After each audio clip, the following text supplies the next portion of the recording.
मुसलमानों के 4 बड़े खलीफा अबू बकर, उमर, उस्मान और अली रज़ियल्लाहु अन्हु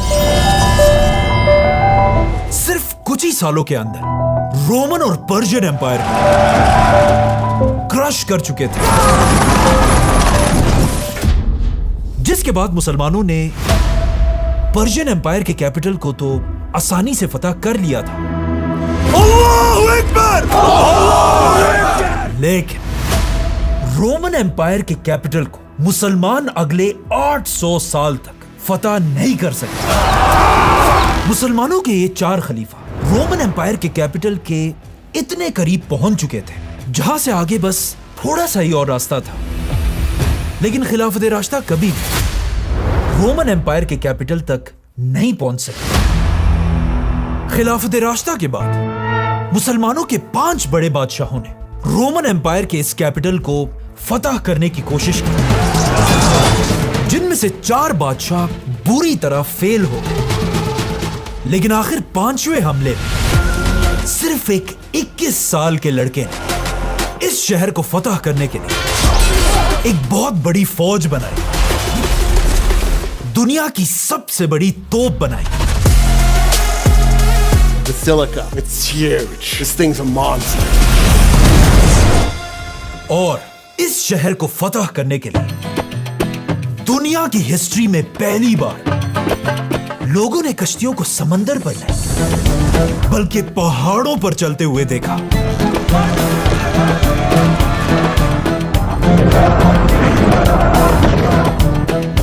इस 5वें बादशाह का नाम है सुल्तान Mahmad Fatih.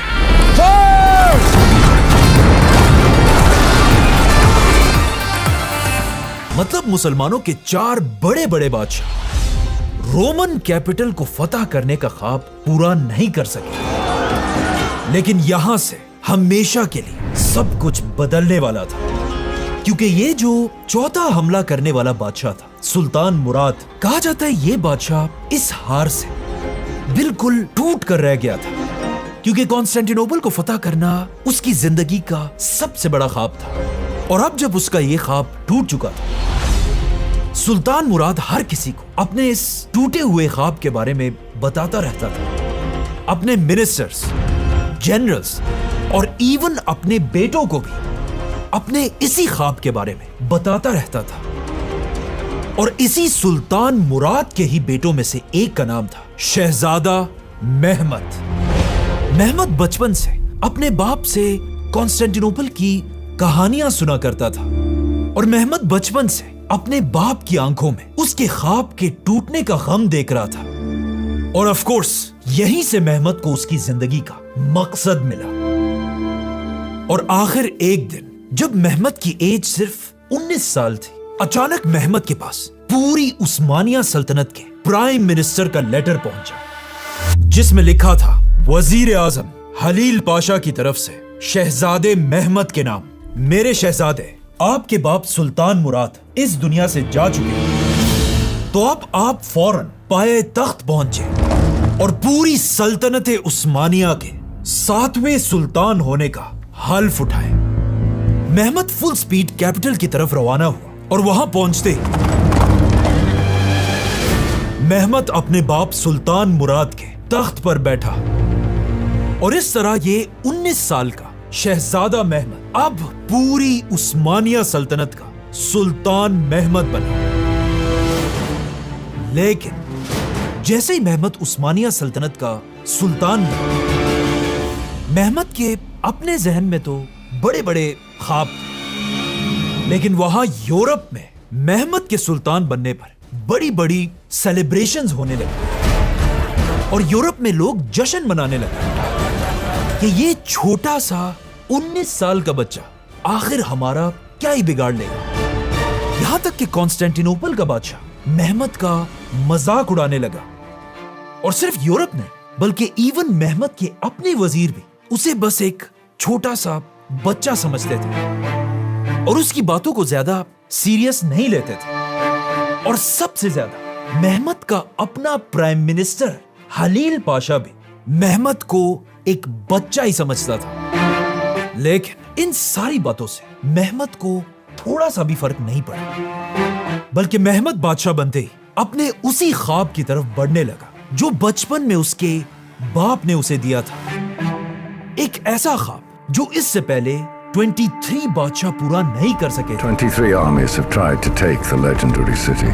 All have failed. जिस ख्वाब के लिए 4 बड़े मुसलमान बादशाह भी बुरी तरह फेल हो चुके थे, और इवन मेहमद का अपना बाप भी वो ख्वाब पूरा नहीं कर सका था। लेकिन अब जब मेहमद बादशाह बना, उसने अपने साथ सारों को क्लियरली बता दिया कि या तो कॉन्स्टेंटिनोपल को मैं फतह करूंगा और या कॉन्स्टेंटिनोपल मुझे फतह करेगा।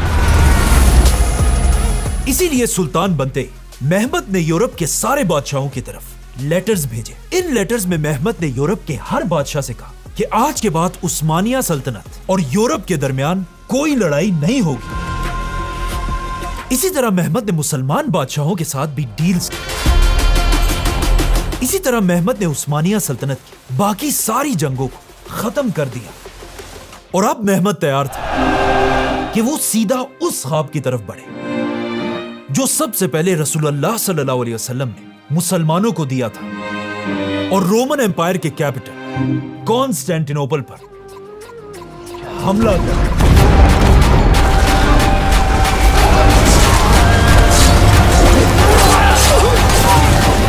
जिसके बाद मेहमद ने उस्मानिया की पूरी फौज को जंग के लिए रेडी होने का हुक्म दिया, और फिर मेहमद ने उस्मानिया की पूरी नेवी को भी हमले के लिए तैयार किया। लेकिन मेहमद को अच्छी तरह पता था कि इससे पहले भी कॉन्स्टेंटिनोपल पर बड़ी बड़ी फौजें और नेवीज हमला कर चुके हैं,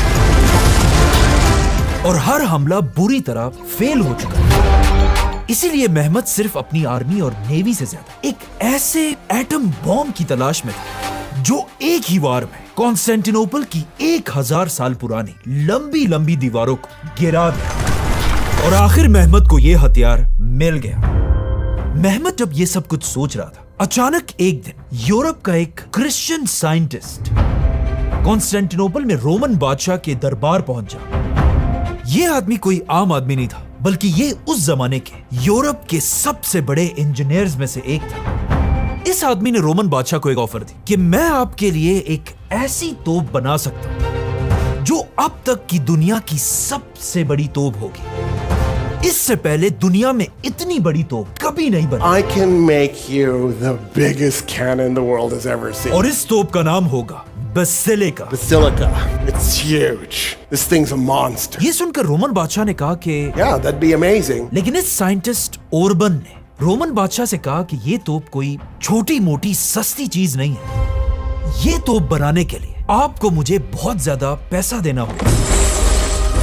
तो रोमन बादशाह ने ओरबन से कहा कि बताओ कितना, जिस पर ओरबन ने कहा 7 करोड़। ओरबन ने बादशाह से कहा कि आपको मुझे 10,000 डुकेट्स देने होंगे, जो आज ऑलमोस्ट 100 करोड़ रुपए बनते हैं। मतलब 100 करोड़ रुपए की सिर्फ एक तोप। ये सुनकर रोमन बादशाह ने उसे कहा कि हमारे पास यहाँ जहर खाने के पैसे नहीं है, तुम्हें कहां से इतना पैसा देंगे।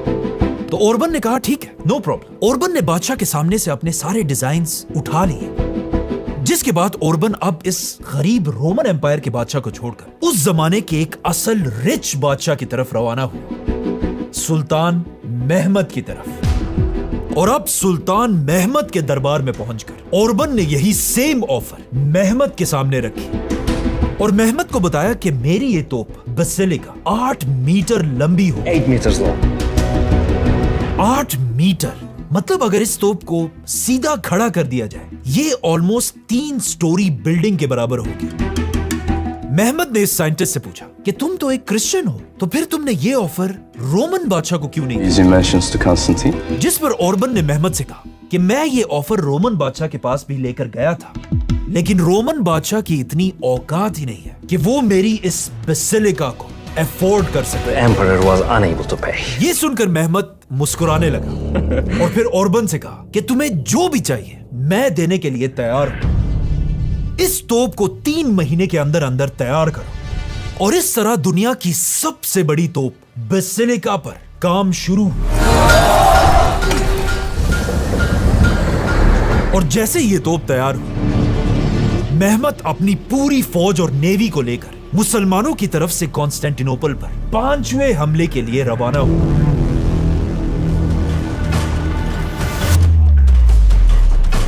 अब जब मेहमत अपनी पूरी फौज के साथ कॉन्स्टेंटिनोपल की तरफ बढ़ रहा था, यह देखकर वहां रोमन बादशाह की टांगे कांपने लगी, क्योंकि रोमन बादशाह ने जो ऑफर रिजेक्ट की थी, अब मुसलमानों की पूरी फौज के पीछे बसिलिका भी रोमन बादशाह की तरफ बढ़ रही थी। और यह बसिलिका इतनी बड़ी तोप थी कि उस जमाने के रोड्स और ब्रिजेस इस बसिलिका का वजन बर्दाश्त ही नहीं कर सकते थे। इसीलिए मेहमत ने सिर्फ इस बसिलिका के लिए अपने कैपिटल से कॉन्स्टेंटिनोपल तक नए रोड्स और ब्रिजेस बनाए। जैसे जैसे मेहमत आगे बढ़ रहा था, यह देखकर रोमन बादशाह, जो अब तक मेहमत को एक बच्चा समझता था, अब मेहमत से डरने लगा। और रोमन बादशाह ने पूरे यूरोप के हर बादशाह की तरफ लेटर्स भेजे और उनसे भीख मांगने लगा कि प्लीज आकर अपने क्रिश्चियन भाई को इन मुसलमानों से बचाएं। लेकिन किसी भी बादशाह ने इस मुश्किल वक्त में रोमन एम्पायर की मदद नहीं की, क्योंकि इससे पहले मेहमत ने इन सारे बादशाहों को गिफ्ट्स और गोल्ड भेज भेजकर अपना दोस्त बना दिया था। आखिर जब रोमन बादशाह को और कोई रास्ता नहीं मिला, उसने मजबूरन एक लेटर यूरोप के सबसे ताकतवर आदमी की तरफ भेजा, क्रिश्चियनिटी का लीडर पोप। पोप ने आखिर रोमन एम्पायर की मदद के लिए पूरे यूरोप से एक बहुत बड़ी फौज जमा करना शुरू कर दिया। और ऐसा ऐसा मेहमत के खिलाफ यूरोप में एक बहुत बड़ी क्रिश्चियन फौज तैयार होने लगी। और अब जब यह फौज तैयार हो रही थी, पोप ने पहले ही अपना सबसे बड़ा गिफ्ट रोमन बादशाह की तरफ भेज दिया। और इस गिफ्ट का नाम था जेवानी जस्टिनियानी। यस, जितना मजे का इसका नाम है, उतना ही एक बहादुर जनरल था। जस्टिनियानी के पहुंचते ही रोमन बादशाह ने इसे पूरी सिटी के दीवारों का डिफेंडर बना दिया। और अब इसी ने ही यह शहर मेहमत से बचाना था। और आखिर इसके कुछ ही अरसे में फाइनली उस्मानिया सल्तनत की पूरी फौज कॉन्स्टेंटिनोपल के पास पहुंच गई। और यहां पहुंचते ही सबसे पहले मेहमत ने रोमन बादशाह की तरफ एक मैसेज भेजा और उसे बताया कि मेरी फौज तुमसे बहुत ज्यादा बड़ी है, तो अब लड़ने के बजाय अच्छे बच्चों की तरह सरेंडर करो। लेकिन रोमन बादशाह कॉन्स्टेंटीन को अच्छी तरह पता था कि यह शहर बड़े बड़े बादशाह फतह नहीं कर सके, तो यह छोटा सा 21 साल का बच्चा क्या ही कर लेगा। और उसने सरेंडर नहीं किया। जैसे ही मेहमत को इसकी खबर मिली, मेहमत ने अपनी पूरी फौज को एक जगह जमा होने का हुक्म दिया। इस वक्त मेहमत की एज सिर्फ 21 थी। और जैसे ही उसकी फौज खड़ी हुई, मेहमत सबके सामने आया और अपनी जिंदगी की पहली स्पीच शुरू की। मेरे शेरों, ये उस्मानिया सल्तनत मेरे और आपके बाप दादाओं ने बहुत ही मेहनत से बनाई है। और पहले ही दिन से मेरे दादा सुल्तान उस्मान खान का एक ही ख्वाब था कि एक दिन हम रोमन एम्पायर को दुनिया से हमेशा के लिए खत्म करेंगे। और एक दिन दुनिया में ऐसा आएगा कि ये कॉन्स्टेंटिनोपल रोमन एम्पायर का नहीं, बल्कि उस्मानिया सल्तनत का कैपिटल होगा। मेरे शेरों, हमें अच्छी तरह पता है कि आज से 800 साल पहले रसूलुल्लाह सल्लल्लाहु अलैहि वसल्लम ने फरमाया था कि एक दिन तुम मुसलमान कॉन्स्टेंटिनोपल को जरूर फतह करोगे। क्या होगी वो फौज और क्या होगा उस फौज का leader? What a wonderful leader will her leader be?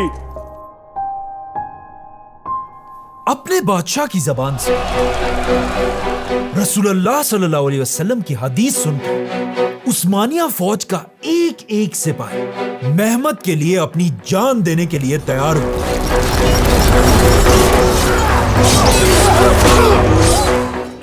को इस बात की उम्मीद थी कि हम ही वो फौज बने जिसकी रसूलुल्लाह सल्लल्लाहु अलैहि वसल्लम ने तारीफ की थी, और इस तरह मुसलमानों की रोमन एम्पायर के कैपिटल को फतह करने की 5वीं कोशिश शुरू हुई और मुसलमानों की फौज ने हर तरफ से कॉन्स्टेंटिनोपल को घेर लिया। इस शहर को फतह करने के लिए मेहमत ने 4 खतरनाक स्ट्रेटजीज बनाई और इस वीडियो में हम एक एक स्ट्रेटजी को गौर से स्टडी करेंगे। मेहमत की ऑलमोस्ट 1 लाख की फौज ने जमीन के रास्ते से कॉन्स्टेंटिनोपल को घेर लिया और मेहमत की नेवी की 200 कश्तियों ने समंदर से भी इस शहर को घेर लिया। अब तक तो हमें भी इस बात का अच्छी तरह से पता है कि यह शहर सिर्फ एक रास्ते से फतह हो सकता है, द गोल्डन हॉर्न। इसीलिए मुसलमानों की कश्तियां तेजी से गोल्डन हॉर्न की तरफ बढ़ने लगी। लेकिन ऑफ कोर्स पिछले 800 साल से जिस चेन ने इस शहर को बचाए रखा था, अब भी वो चेन उसी तरह लगी हुई थी। इस चेन का वजन 30 टन था और जब मुसलमानों की कश्तियां आगे बढ़ी, रोमन्स ने अपने तोपों और तीरों से मुसलमानों को पीछे भगा दिया। मेहमत की नेवी भी इस चेन को तोड़ नहीं सकी और इस तरह मेहमत की पहली स्ट्रेटजी फेल हो गई। मेहमत ने अपनी दूसरी स्ट्रेटजी में अपनी पूरी फौज से शहर पर हमला कर दिया। उस्मानिया फौज बहुत ही बहादुरी से लड़ी, लेकिन आखिर बहुत कोशिश के बाद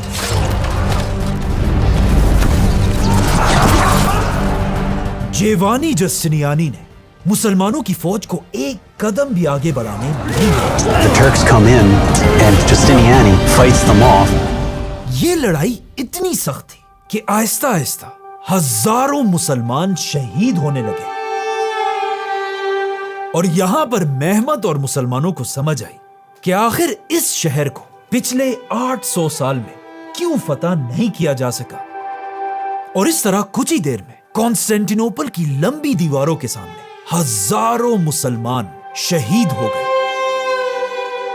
लेकिन मेहमत की यह फौज इतनी खतरनाक थी कि उस वक्त शहर के अंदर से एक रोमन फौजी कहता है कि हम जब भी किसी उस्मानी फौजी को अपने तीरों से मारते थे, 2 और फौजी उसकी डेड बॉडी को उठाने के लिए वापस मैदान में आते थे और जब हम उन्हें भी मार देते थे, उनके पीछे भी और उस्मानी फौज आती थी। यह रोमन फौजी लिखता है कि उस्मानिया की फौज अपनी जान देने के लिए तैयार हो जाती थी, लेकिन उन्हें यह बात कबूल नहीं थी कि वो अपने भाई को इसी तरह मैदान में छोड़ दें। लेकिन इस सब के बाद भी मेहमत की दूसरी स्ट्रेटजी बुरी तरह फेल हो गई। लेकिन मेहमत को अच्छी तरह पता था कि उसे बहुत जल्द कुछ बड़ा करना होगा, क्योंकि अगर उसने ये शहर जल्द फतह नहीं किया तो पोप की आर्मी यूरोप से पहुंचकर मुसलमानों पर हमला कर देगी और मेहमत का ख्वाब भी बिल्कुल अपने बाप की तरह टूट जाएगा। तो अब 2 फेल्ड स्ट्रेटजीज के बाद मेहमत ने अपनी तीसरी स्ट्रेटजी पर काम शुरू किया। जब समंदर और जमीन दोनों से यह शहर फतह नहीं हुआ तो मेहमत ने एक नया प्लान बनाया कि अब वो जमीन से नहीं बल्कि जमीन के नीचे से इस शहर को फतह करेगा। इसीलिए मेहमत ने अपनी फौज को हुक्म दिया कि जमीन के नीचे से टनल्स बनाना शुरू कर। ऐसे टनल्स जो जमीन के अंदर से कॉन्स्टेंटिनोपल की लंबी लंबी दीवारों के नीचे से सीधा शहर के अंदर पहुंच जाए और हमारी फौज इन टनल्स के अंदर से अचानक शहर के अंदर पहुंच जाए, जिसके बाद इन टनल्स पर काम शुरू हुआ। यह स्ट्रेटजी इतनी जबरदस्त थी कि मुसलमान वाकई में जमीन के अंदर से कॉन्स्टेंटिनोपल की लंबी लंबी दीवारों को क्रॉस करते हुए शहर के बिल्कुल नीचे पहुंच गए। लेकिन जैसे ही मेहमत का यह तीसरा प्लान कंप्लीट होने वाला था, किसी तरह इन टनल्स की खबर रोमन एम्पायर के बादशाह तक पहुंची और बादशाह ने हुक्म दिया कि इससे पहले कि मुसलमान इन टनल से हम पर हमला करें, इन सारे टनल्स के अंदर तेल डालकर आग लगा दी जाए। रोमन्स की फौज किसी तरह जमीन खोदकर इन टनल्स तक पहुंची, जहां अब भी बहुत सारे उस्मानिया सोल्जर्स थे, और रोमन्स ने इन सब को आग लगा दी। मेहमत के इन टनल्स में सारे सोल्जर्स जलकर राख हो गए, और इस तरह मेहमत की ये तीसरी स्ट्रेटेजी बुरी तरह फेल हो गई।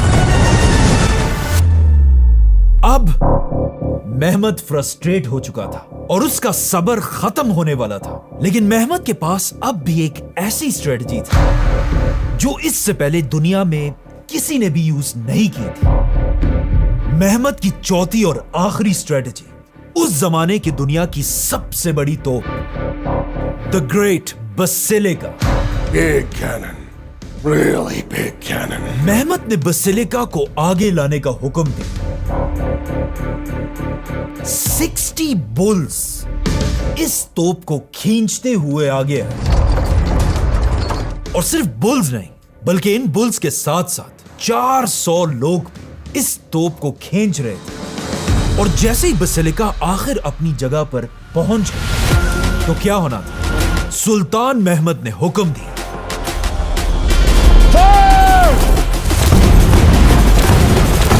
बसिलिका का सिर्फ एक गोला 600 किलोग्राम का होता था। मतलब बसिलिका का सिर्फ एक गोला एक छोटी गाड़ी के बराबर होता था। और इस तरह बसिलिका के ये बड़े बड़े गोले सीधा कॉन्स्टेंटिनोपल की दीवारों पर लगने लगे।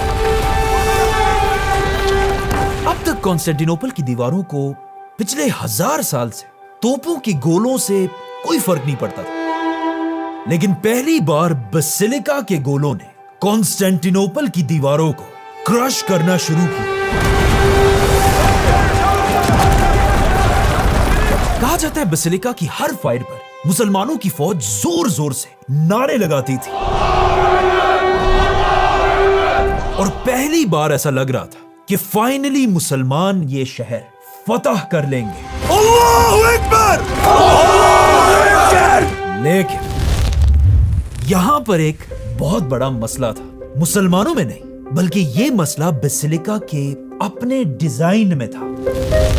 बसिलिका इतनी बड़ी तोप थी कि ये 3 घंटों के अंदर सिर्फ एक बार ही चल सकती, और इस इतनी बड़ी तोप को कंट्रोल करना इतना मुश्किल था कि इससे कभी भी एक टारगेट पर 2 बार फायर नहीं किया जा सकता था। मतलब बसिलिका हर बार अपनी मर्जी से कहीं भी फायर किया करती थी। मेहमत ने जब गौर से देखा, उसे पता चला कि जब भी बसिलिका फायर करती है, रोमन्स जल्दी से दीवार के उस हिस्से को दोबारा रिपेयर कर देते हैं, क्योंकि उन्हें पता था कि बसिलिका अगले 3 घंटे तक अब दोबारा फायर नहीं कर सकती, और अगर फायर भी कर ले तो ये जगह दोबारा हिट नहीं होगी। ये देखकर मेहमत को बसिलिका के चीफ इंजीनियर ओरबन पर गुस्सा आया, और वो सीधा इस इंजीनियर के पास गया और उसे हुक्म दिया। I want this cannon firing immediately. लेकिन ओरबन ने जवाब दिया, The barrel is cracking. लेकिन मेहमत ने कहा नहीं, अभी इसी वक्त बसिलिका को चलाओ। बसिलिका का स्टील हर फायर के बाद इतना गर्म हो जाता था कि हर बार इसे गर्म ऑयल के साथ दोबारा रिपेयर करना होता था, और फायर होने के टाइम अगर कोई इसके पास खड़ा होता था, इस तोप के चलने के सिर्फ शॉक वेव हवा की वजह से उसकी हड्डियां टूट जाती थी। लेकिन यहां मसला यह था कि बसिलिका मेहमत की आखिरी स्ट्रेटेजी और आखिरी उम्मीद थी, वरना इसके बगैर मेहमत के पास और कोई प्लान नहीं था। इसीलिए मेहमत के ही ऑर्डर्स में बसिलिका को बार बार चलाया जाने लगा, जिससे आहिस्ता आहिस्ता बसिलिका का स्टील गर्म होने लगा और बसिलिका के स्टील में क्रैक्स पड़ने लगे, और आखिर दुनिया की सबसे बड़ी तोप बसिलिका। और कहा जाता है बसिलिका के साथ साथ इसे बनाने वाला इंजीनियर ओरबन भी इसके फटने से फौत हो गया, और इस तरह मेहमत की ये चौथी और आखिरी स्ट्रेटेजी भी बुरी तरह फेल हो गई।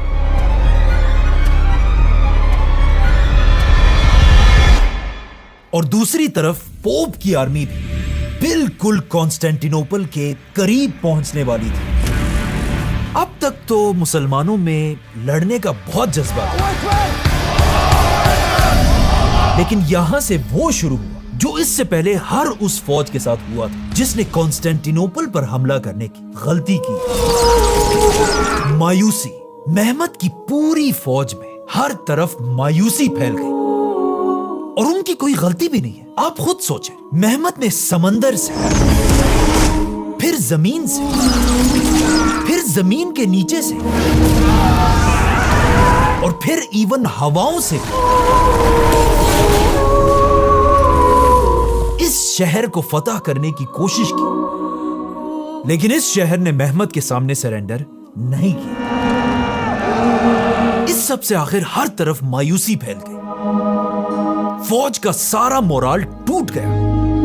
इवन मेहमत का अपना प्राइम मिनिस्टर, जो पहले ही मेहमत को एक बच्चा समझता था, उसे भी यकीन हो गया कि मेहमत भी बिल्कुल पहले बादशाहों की तरह फेल हो जाएगा। और सिर्फ यही नहीं, वहां रोमन्स भी जश्न मनाने लगे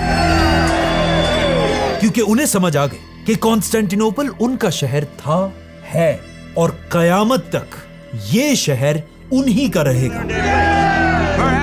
लेकिन पूरी उस्मानी फौज में अब भी दो ऐसे लोग थे जो हार मानने के लिए तैयार नहीं थे। उस्मानिया सल्तनत का वजीर जरगनोश पाशा और खुद उस्मानियों का बादशाह सुल्तान मेहमत खान। तो अब जब मुसलमानों की फौज मायूस हो चुकी थी और वहां कॉन्स्टेंटिनोपल में जश्न मनाया जा रहा था, मेहमत ने एक ऐसा काम किया जो इससे पहले पूरी दुनिया की हिस्ट्री में किसी ने सोचा भी नहीं था।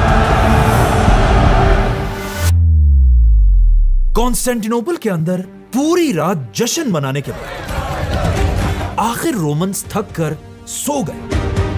लेकिन जैसे ही अगली सुबह हुई, अचानक शहर के हर कोने से चीखों की आवाजें आने लगी।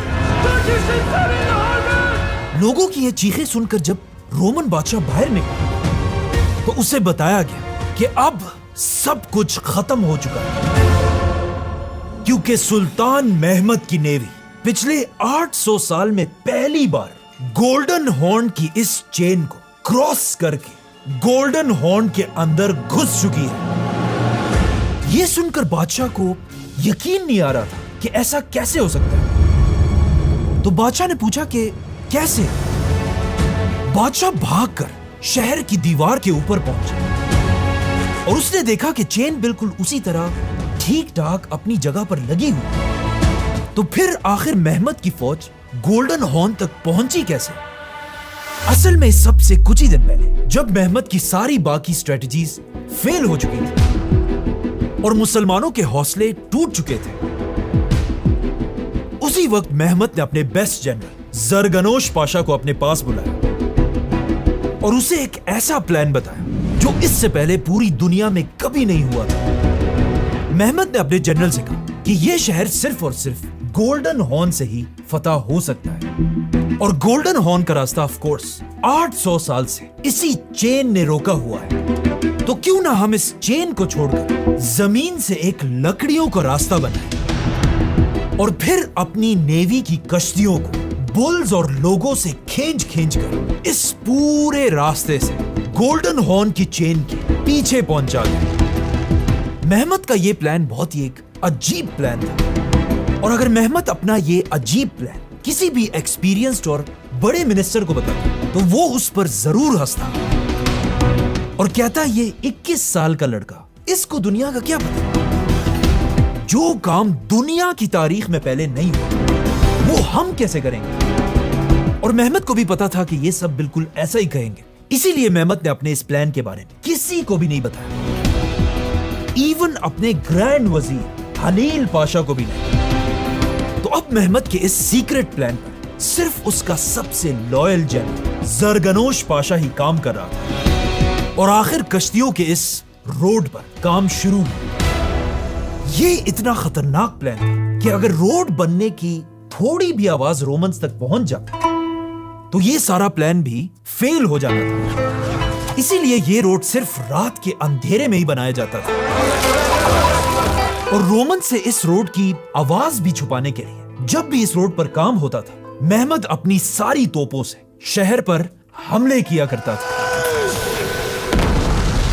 जैसे ही लकड़ियों का ये रोड तैयार हुआ, इन लकड़ियों के ऊपर जानवरों की चर्बी मेल्ट करके इसे बिल्कुल स्लिपरी बना दिया ताकि कश्तियां आराम से इस पर खींची जा सके।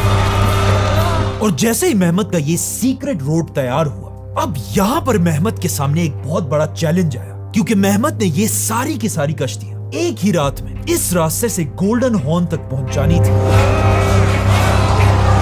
वरना रोमन्स को पता चल जाता और ये प्लान भी फेल हो जाता। इसीलिए रात होने से पहले मेहमत ने अपने कश्तियों के पास 100 बुल्स को लाकर खड़ा कर दिया और इसी के साथ अपने फौज से 1000 सबसे स्ट्रॉन्ग सोल्जर्स को भी कश्तियों के पास आने का हुक्म दिया। और जैसे ही आसमान में आहिस्ता आहिस्ता अंधेरा फैलने लगा, मेहमत के इस आखिरी प्लान और आखिरी उम्मीद पर काम शुरू हुआ। लेकिन यहां पर एक और मसला था। यह पूरा रास्ता ऐसे हिल टाइप रास्ता था, मतलब पहले कश्तियों को ऐसे पहाड़ के ऊपर लेके जाना था, जो एक बहुत ही इम्पॉसिबल काम था। लेकिन दूसरी साइड उतरना कोई ज्यादा बड़ा मसला नहीं था। खैर, जो भी था, आखिर मेहमत के ऑर्डर्स पर 100 बुल्स और 1000 आदमियों ने पानी से कश्तियां खींचकर जमीन पर चलाना शुरू किया। लेकिन यह कोई आसान काम नहीं था। जैसे जैसे ये कश्तियां चढ़ाई की तरफ बढ़ने लगी, आहिस्ता आहिस्ता इन्हें खींचना और भी मुश्किल होने लगा, जिससे यहां पर बहुत ज्यादा टाइम जाया होने लगा। और वहां मसला यह था कि एक ही रात में इन सारी कश्तियों को गोल्डन हॉर्न तक पहुंचाना लाजमी था। लेकिन इन कश्तियों को खींचना कोई आसान काम भी नहीं था, क्योंकि एक एक कश्ती का वजन ऑलमोस्ट 40 टन था, मतलब 40,000 किलोग्राम। यह प्लान भी आहिस्ता आहिस्ता फेल होने की तरफ जा रहा था। अचानक रात के अंधेरे में मुसलमानों के आसपास तेज हवाएं चलने लगी और मुसलमानों की किस्मत इतनी अच्छी थी कि इन हवाओं की डायरेक्शन भी वही थी जिस तरफ मुसलमान ये कश्तियां खींच रहे थे। तो अब एक कश्ती जिस तरह समंदर पर हवाओं की स्पीड से चलती है, उसी तरह जमीन पर भी मेहमत की फौज ने अपनी कश्तियों के सेल्स खोल दिए। तो अब बुल्स, सोल्जर्स और इन हवाओं की ताकत से कश्तियां तेजी से गोल्डन हॉर्न की तरफ जमीन से बढ़ने लगी। और आखिर इस तरह एक ही रात में मेहमत की फौज ने ऑलमोस्ट 70 कश्तियों को जमीन के ऊपर खींच खींच कर गोल्डन हॉर्न तक पहुंचा दिया। इसीलिए जैसे ही अगली सुबह हुई, कॉन्स्टेंटिनोपल के हर कोने से लोग मेहमत की इन कश्तियों को देखकर जोर जोर से चीखने लगे। इस एक वाक़े से हालात बिल्कुल बदल गए और अब मायूसी मुसलमानों से निकलकर हर क्रिश्चियन के दिल में फैल गई। और अचानक यहां पर शहर के अंदर एक ऐसी खबर फैली जिसने रोमन्स का मोराल बिल्कुल तोड़ कर रख दिया। पिछले 1000 साल से रोमन एम्पायर में एक प्रोफेसी मशहूर थी और वो प्रोफेसी ये थी, एक जमाने में एक क्रिश्चियन बाबा ने कहा था कि इस शहर कॉन्स्टेंटिनोपल को सबसे पहले फतह करने वाला बादशाह कॉन्स्टेंटीन था, जिसकी मां का नाम हेलेना था। और इस बाबा की प्रोफेसी ये थी कि एक दिन कॉन्स्टेंटिनोपल के आखिरी बादशाह का नाम भी कॉन्स्टेंटीन होगा और उसकी मां का नाम भी हेलेना होगा। तो अब मेहमत की कश्तियों को गोल्डन हॉर्न के अंदर देखकर शहर के लोगों को यह प्रोफेसी दोबारा याद आई, क्योंकि बिल्कुल पहले बादशाह की तरह अब भी रोमन बादशाह का नाम कॉन्स्टेंटीन था। और अजीब बात यह है कि उसकी मां का नाम भी हेलेना था। तो अब मेहमत की कश्तियों को देखकर और इस प्रोफेसी की वजह से शहर के अंदर हर आदमी का हौसला बिल्कुल खत्म हो गया और बादशाह को भी मजबूरन अपनी आधी फौज यहां से हटाकर गोल्डन हॉर्न की तरफ भेजना पड़ा। अब तारीख में पहली बार कॉन्स्टेंटिनोपल की दीवार पर सिर्फ आधी फौज खड़ी थी और यह देखकर मेहमत ने भी एक बार फिर पूरी फौज के सामने फतह से पहले अपनी आखिरी स्पीच की और मेहमत ने फिर से अपनी पूरी फौज को रसूलुल्लाह सल्लल्लाहु अलैहि वसल्लम की उस हदीस की याद दिलाई कि एक दिन मुसलमान कॉन्स्टेंटिनोपल को जरूर फतह करेंगे। क्या होगी वो फौज और क्या होगा उसका लीडर। आज हम सबको पता है कि यह हदीस एक ज़ईफ हदीस है, लेकिन उस वक्त इसी हदीस से मुसलमानों की फौज का जज्बा आसमान तक पहुंचा और आखिर मुसलमानों ने कॉन्स्टेंटिनोपल की दीवार पर अपना आखिरी हमला किया और वहां गोल्डन हॉर्न से भी मुसलमानों की नेवी ने फौज को दूसरी साइड से शहर के करीब लाना शुरू किया। आहिस्ता आहिस्ता जंग बढ़ने लगी और यहां भी आई हैव टू से रोमन एम्पायर की फौज खून के आखिरी कतरे तक लगी, जिसे देखकर मेहमत का ग्रैंड वजीर हलील पाशा फिर डरने लगा और मेहमत से कहा कि हमें पीछे हट जाना चाहिए। लेकिन अब मेहमत और रुकने वाला नहीं था। मेहमत ने अपनी फौज को आगे बढ़ने का हुक्म दिया और मेहमत ने अपनी जिंदगी की सबसे फेमस लाइन कही कि आज या तो मैं कॉन्स्टेंटिनोपल को फतह करूंगा और या मैं और मेरी पूरी फौज इस शहर के दीवार के आगे मर जाएगी। आखिर इसी तरह जंग चलती रही और किसी को भी समझ नहीं आ रही थी कि आगे क्या होने वाला है। अचानक मुसलमानों की फौज से कुछ बहादुर सोल्जर्स आगे बढ़े और किसी तरह पहली बार कॉन्स्टेंटिनोपल की लंबी दीवार के ऊपर चढ़े और आखिर इन्हीं में से एक ने 800 साल में पहली बार कॉन्स्टेंटिनोपल की दीवार के ऊपर उस्मानिया सल्तनत का झंडा लगाया और इस झंडे को देखते ही मुसलमानों की बाकी फौज ने और भी सख्त हमला किया। यह देखकर कॉन्स्टेंटिनोपल का जनरल जस्टिनियानी जंग से पीछे हटा और शहर छोड़कर भागने लगा और बाकियों ने रोमन बादशाह से भी कहा कि अब और यह शहर नहीं बच सकता, आप भी अपनी जान बचाकर भाग जाएं। लेकिन यहां पर रोमन एम्पायर के आखिरी बादशाह कॉन्स्टेंटीन ने कहा नहीं, जो भी अपनी जान बचाना चाहता है वो जा सकता है, लेकिन जो भी मौत से नहीं डरता वो मेरे साथ आए और उस्मानियों के खिलाफ खून के आखिरी कतरे तक लड़ने के लिए तैयार हो जाए। और इस तरह ऑलमोस्ट 2000 साल पुराने द ग्रेट रोमन एम्पायर के आखिरी बादशाह ने अपने कैपिटल को बचाते बचाते अपनी जान दे दी और रोमन बादशाह के गिरते ही आखिर मुसलमान 800 साल की कोशिश के बाद कॉन्स्टेंटिनोपल के अंदर घुस गए। जो काम 23 बड़े बड़े बादशाह नहीं कर सके, एक 21 साल के लड़के ने वो कर दिखाया। मेहमत अपनी पूरी फौज के साथ कॉन्स्टेंटिनोपल एंटर हुआ और इस दिन सुल्तान मेहमत को एक नया नाम मिला, फातिह। सुल्तान मेहमत फातिह।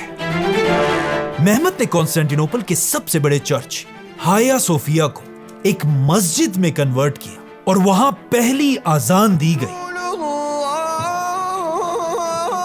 जो आज तक उसी तरह हर दिन दी जाती है। अब जैसे ही मेहमत इन सारी जंगों से फारिग हो, सबसे पहले मेहमत ने अपने ग्रैंड वजीर हलील पाशा को अपने पास बुलाया और उसे कहा कि आपने हमेशा मुझे एक बच्चा ही समझा है और कभी भी मुझ पर ट्रस्ट नहीं किया। Why didn't you believe in me? और ये कहते ही मेहमत ने पीछे खड़े अपने लॉयल वजीर जरगनोश पाशा से कहा, ग्रैंड वजीर जरगनोश पाशा, जाओ और इस गद्दार हलील पाशा का सर काट दो। Grand Vizier. और आज से तुम जरगनोश पाशा पूरी उस्मानिया सल्तनत के वजीर आजम हो गए। इस तरह मेहमत ने कॉन्स्टेंटिनोपल को अपना और उस्मानिया सल्तनत का नया कैपिटल बनाया। मेहमत ने पूरी मुसलमान दुनिया की तरफ लेटर्स भेजे, जिसमें एक लेटर मेहमत ने मक्का के सबसे बड़े स्कॉलर की तरफ भी भेजा और उन्हें बताया कि आखिर 800 साल बाद रसूलुल्लाह सल्लल्लाहु अलैहि वसल्लम की ख्वाहिश पूरी हो चुकी है और मुसलमानों ने रोमन एम्पायर के बादशाह का शहर फतह कर लिया। किस तरह द ग्रेट रोमन एम्पायर आखिर दुनिया से हमेशा के लिए खत्म हो गया और दुनिया में एक नई सुपर पावर बनी, द ग्रेट ऑटोमन एम्पायर।